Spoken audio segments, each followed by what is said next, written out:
O Titanic é um mistério projetado pela ambição do homem e que ainda continua gerando ambição e causando dor que o dinheiro jamais pode curar. Implodido, no fundo do mar ou boiando, o que pode ter acontecido com o submersível que sumiu? O mar é mais perigoso que o espaço. Sabemos mais sobre a superfície da Lua do que o fundo do oceano. E o gigante naufragado há mais de um século segue fazendo vítimas e matando milionários. Especialistas dizem que mar escuro e poeira dificultam buscas pelo Titã, o submarino desaparecido desde domingo, e que a embarcação pode estar presa nos destroços do Titanic. Será o suicídio mais caro do mundo? Para quem não sabe, a água profunda é o lugar de habitação dos demônios. E é sobre isso que eu vou falar hoje nesse vídeo. Fica comigo até o final, compartilhe o máximo que você puder. Deixe o seu comentário aqui embaixo. Antes de eu falar sobre a habitação dos demônios no fundo do oceano,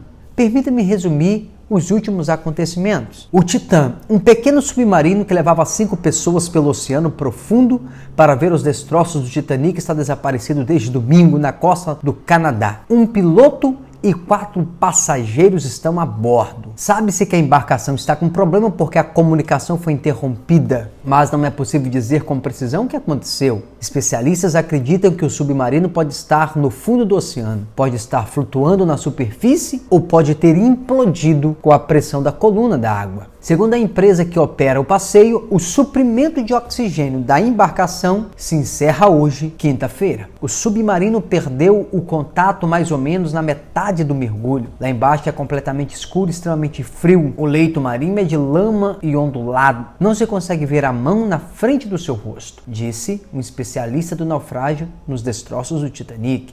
Existem poucos veículos submersíveis capazes de alcançar as profundidades dos destroços do Titanic e mesmo que conseguissem chegar lá, eles não têm capacidade de içar o Titã até a superfície. Se a embarcação estiver flutuando na superfície do oceano, encontrá-la será como procurar uma agulha no palheiro. Esse submersível, o Titã, tem a capacidade de transportar até 5 pessoas e suas dimensões são de 6,5 metros de comprimento por 3 metros de largura, com um peso superior a 10 toneladas, construído com materiais com fibra de carbono e titânio. A expedição tinha como principal objetivo a observação dos destroços do Titanic, navio que naufragou em 15 de abril de 1912, e seus destroços estão localizados a uma profundidade de 3.800 metros. O veículo aquático utiliza 2 sistemas de comunicação: mensagem de textos trocados com o navio de superfície e sinais de segurança enviados a cada 15 minutos para indicar que o submarino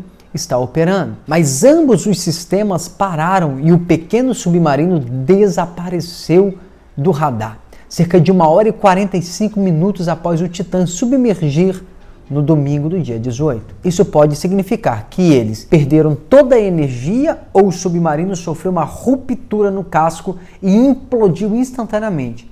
Ambas as possibilidades são devastadoras. Para um ex-almirante da Marinha Real, o submersível desaparecido pode estar preso entre os destroços. Exatamente. Isso porque, na profundidade em que se encontra, a embarcação está sujeita a correntes marítimas que a empurram e podem tê-lo prendido em alguma estrutura do Titanic. A conclusão do ex-almirante é que, se o submarino ainda estiver próximo ao local em que o navio afundou, está preso. Logo, se o submarino estiver inteiro no mar, provavelmente está emaranhado em alguma coisa. Inicialmente, ele tinha oxigênio para que as pessoas a bordo sobrevivessem por 96 horas. E a previsão é que o submersível fique sem oxigênio exatamente hoje. E agora a pergunta é: quais são os sintomas que os tripulantes podem estar enfrentando nessas últimas horas com oxigênio? Dali Molé, médico que atua como consultor da Marinha nos Estados Unidos,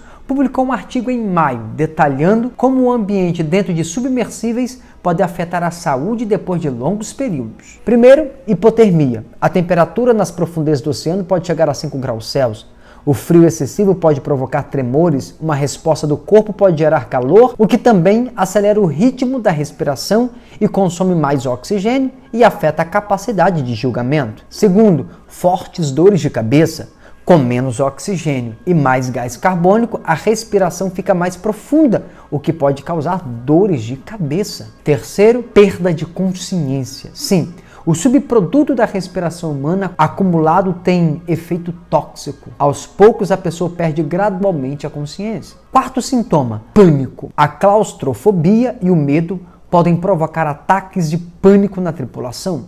Nestes casos, os tripuladores podem ter aceleração do batimento cardíaco, falta de ar, tremores e tensão muscular. Em quinto, sonolência. Com a falta de oxigênio e o excesso de gás carbônico expelido durante a respiração, afeta o organismo, provocando inclusive a sonolência. Sexto, asfixia. Bom, agora que resumi o que está acontecendo, este assunto que vamos entrar agora pode ser uma surpresa para você. Por isso devemos achegar-nos a esse assunto com uma mente sóbria, a fim de ter bastante clareza, pois o mundo espiritual é mais real do que seus olhos possam ver. Primeiro temos de entender que a origem de Satanás foi maravilhosa. Ele era um querubim ungido de Deus, o mais achegado a Deus, mantendo a mais alta posição na criação do Senhor. Ele tinha não somente a realeza, mas também o sacerdócio, a própria posição que nós, o povo redimido de Deus, temos para sempre. Mas ele foi privado da sua posição e ofício quando se rebelou contra Deus. Veja que a ambição por uma posição é o motivo de toda a rebelião registrada na Bíblia. A rebelião de Babel em Gênesis 11, a rebelião de Datã, Abirão e os 250 príncipes da congregação dos filhos de Israel em Números 16, a rebelião de Absalão em 2 Samuel 15, todas foram devido à maligna ambição por uma posição. Mas o Senhor Jesus, antes, a si mesmo se esvaziou, assumindo a forma de servo, pelo que também Deus o exaltou sobremaneira e lhe deu o nome que está acima de todo nome. Mas não somente o querubim se rebelou, mas grande parte dos anjos que estavam sob sua mão também se rebelaram. Em Apocalipse 12, vemos que 1/3 das estrelas do céu, isto é, 1/3 dos anjos, os seguiram. Em Mateus 25, o Senhor Jesus disse: o diabo e seus anjos. Efésios 2 descreve Satanás como príncipe da potestade do ar. Efésios 6,12 diz-nos que os principados e potestades estão no ar. Estes principados e potestades eram anjos sobre a mão de Satanás, governados sobre o universo pré-adâmico. Assim, eles são as potestades do ar. Quando Satanás se rebelou contra Deus, a maioria de seus anjos o seguiu em sua rebelião, tornando-se os anjos caídos, os espíritos malignos. Hoje no universo há duas categorias de anjos: anjos bons e os anjos maus. Os anjos bons estão com Deus, já os anjos maus são aliados de Satanás contra Deus. Os seres viventes que estavam na terra nessa época e que mais tarde se tornaram os demônios da terra também se uniram a Satanás em sua rebelião. Se lermos os 4 evangelhos atentamente, veremos que na terra há outro tipo de espírito: os demônios. Quem são os demônios, afinal? A maioria dos cristãos pensam que os demônios são idênticos aos anjos caídos, mas, de acordo com Efésios, os anjos caídos vivem no ar, não na terra. Os 4 evangelhos revelam que, rigorosamente falando, os demônios nunca entram no ar, mas tanto se movem na terra como na água, exatamente, que é o seu lugar de habitação. Lembra do incidente com o homem possesso de muitos demônios em Mateus capítulo 8? Pois é, quando o Senhor Jesus expulsou os demônios, eles rogaram-lhe permissão para entrar numa manada de porcos. E aí, depois de entrar nos porcos, eles correram para a água onde gostavam de ficar. Mateus capítulo 12 é muito significativo a esse respeito.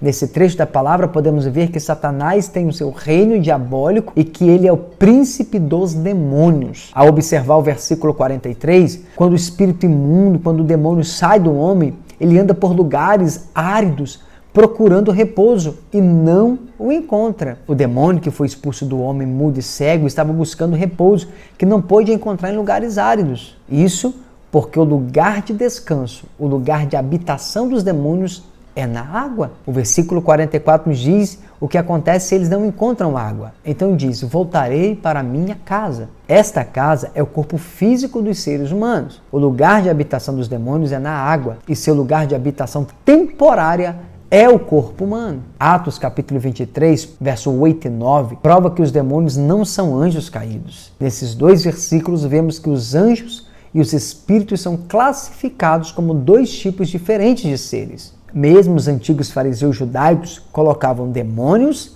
e os anjos em categorias separadas. Se lermos os evangelhos cuidadosamente, descobriremos que os demônios também são chamados de espíritos malignos. Não somente os anjos são espíritos, os demônios também são. Mas quem são os demônios, afinal? Por que os demônios gostam de entrar na água ou no corpo humano? Na era pré-adâmica, existiram na Terra alguns seres viventes com espírito, e esses seres também se uniram a Satanás em sua rebelião contra Deus. Assim, Satanás, seus anjos caídos e esses seres viventes foram todos julgados por Deus.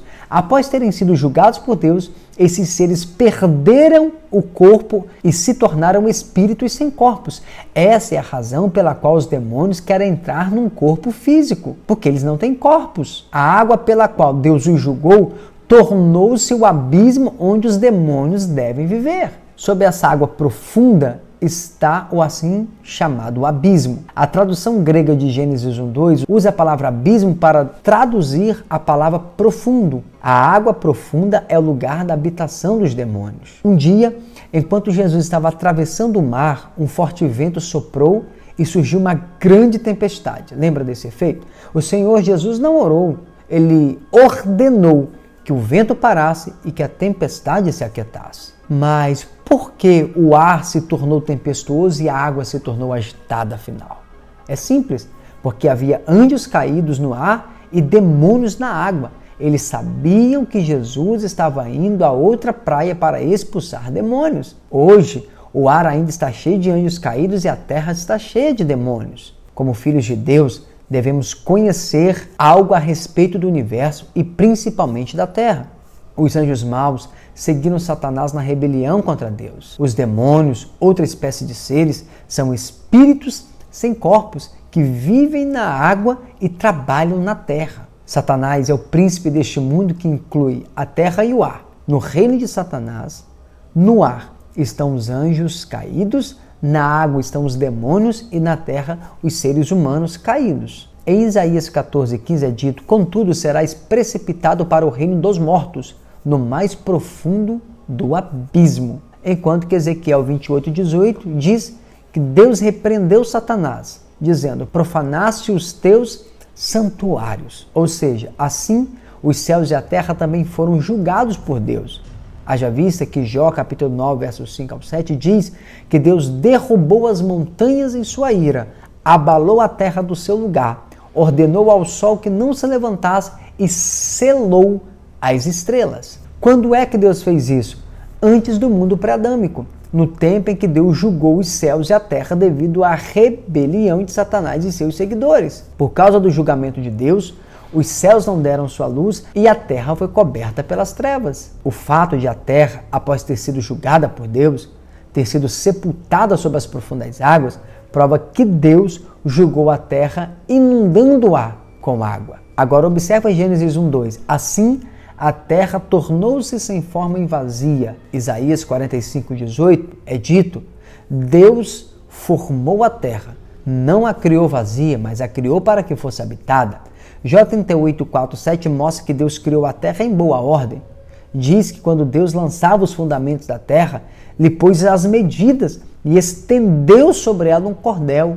As estrelas da alva juntas alegremente cantavam e rejubilavam. Todos os filhos de Deus, todos os anjos. Toda vez que estas palavras, sem forma e vazias, são usadas juntas no Antigo Testamento, elas sempre denotam o resultado de um julgamento. Nós vemos isso em Jeremias 4, em Isaías 24, em Isaías 34. O que quer que tenha sido julgado por Deus se torna assolado e vazio. A terra tornou-se assolada e vazia porque foi julgada por Deus. Quando Deus julgou Satanás e o universo que estava sob ele, Deus também julgou os anjos que os seguiram e os seres viventes na terra, no período em que se uniram a ele em sua rebelião. Após terem sido julgados, os anjos rebeldes tornaram-se os espíritos malignos no ar, e os seres viventes tornaram-se espíritos sem corpos, os demônios, habitando na água com a qual haviam sido julgados. Embora Satanás, os anjos rebeldes e os demônios tenham sido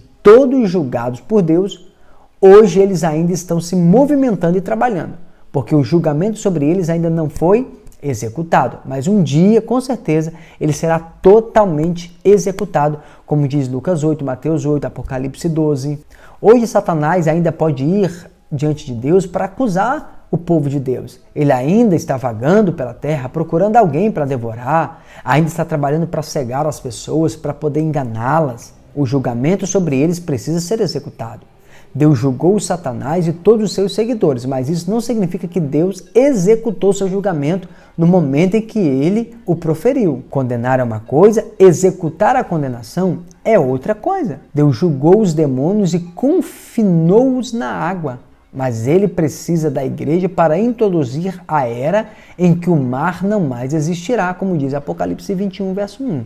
Existe uma prisão nas profundezas do mar, na qual muitos demônios já estão confinados, enquanto os novos cativos são colocados de tempos em tempos, sob a mesma restrição, sempre que exige a justa indignação de Deus, o que o leva a pôr fim repentino e definitivo à carreira perversa dos seus perpetradores. E certamente, o conhecimento de alguns dos fatos como esses aterrorizou a legião de espíritos que Jesus expulsou do Gadareno, a ponto deles agonizarem para que Jesus não os mandasse para o abismo, o lugar abissal no fundo do oceano. Ainda é dito que eles pedem para não serem atormentados antes do tempo. Desse modo, ficamos sabendo que em um tempo já determinado e bem conhecido por eles, todos os demônios que ainda estão em liberdade serão lançados na mesma prisão, chamada de o abismo. Em Apocalipse, esse mesmo lugar é aplicado a um buraco em chamas no centro da terra,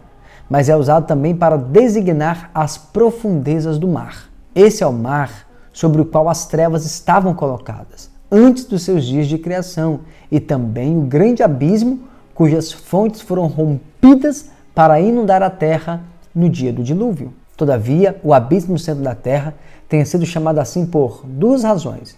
O compartimento que o forma fica logo abaixo do mar e o caminho para se entrar nele é através do mar profundo, sendo esta certamente a sua proteção. Eis o fato de não haver mais o mar na terra renovada, pois depois do último julgamento, todos os prisioneiros do abismo terão sido lançados no lago de fogo e enxofre. E viu um novo céu e uma nova terra, porque já o primeiro céu e a primeira terra passaram e o mar já não existe. O mar é como a tranca do abismo, assim como o mar profundo é chamado de abismo. E os demônios que agora estão confinados nele terão um julgamento executado sobre eles. Os mortos no mar não são seres humanos, são demônios. E deu o mar os mortos que nele havia, e a morte e o além deram os mortos que neles havia, e foram julgados cada um segundo as suas obras. Geralmente, imagina-se que o mar aqui está entregando as sementes corpóreas daqueles que morreram afogados ou foram enterrados nele. Porém,